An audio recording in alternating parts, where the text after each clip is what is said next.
U.S. President Donald Trump has rejected a sum offered by South Korea in response to his demand that the country's government contribute more to the cost of U.S. military forces deployed there.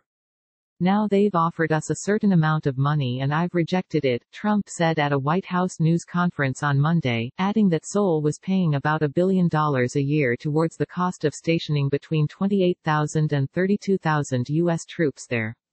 We're defending a wonderful nation. We're asking them to pay for a big percentage of what we're doing.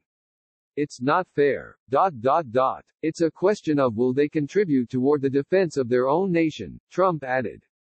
U.S. officials told Reuters news agency earlier this month that Trump had rejected a South Korean offer made in the run-up to last week's parliamentary election of an increase of at least 13% from the previous cost-sharing accord. We're doing a tremendous service. We have a wonderful feeling and a wonderful relationship with each other, but we have to be treated equitably and fairly, Trump said.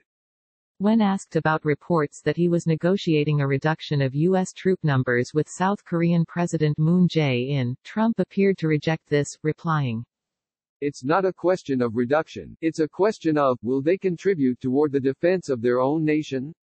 We're defending nations that are very wealthy. South Korea's a very wealthy nation, they make our television sets, they make ships, they make everything."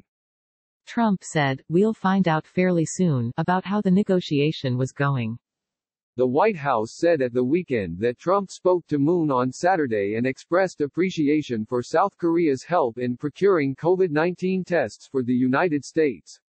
It said they also discussed ways to strengthen the security relationship.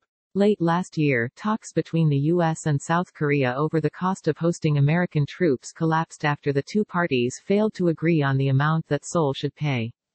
South Korean legislators said U.S. officials had demanded up to $5 billion a year, about 5 times the 1.04 trillion won $896 million Seoul agreed to pay in 2019 for hosting the 28,500 American troops.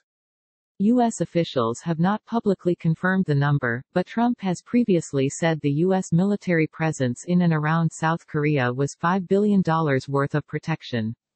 Under South Korean law, the military cost-sharing deal must be approved by Parliament. Governing party legislators have said this week they will refuse to ratify any excessive outcome of the current negotiations that deviate from the established principle and structure of the agreements for about 30 years.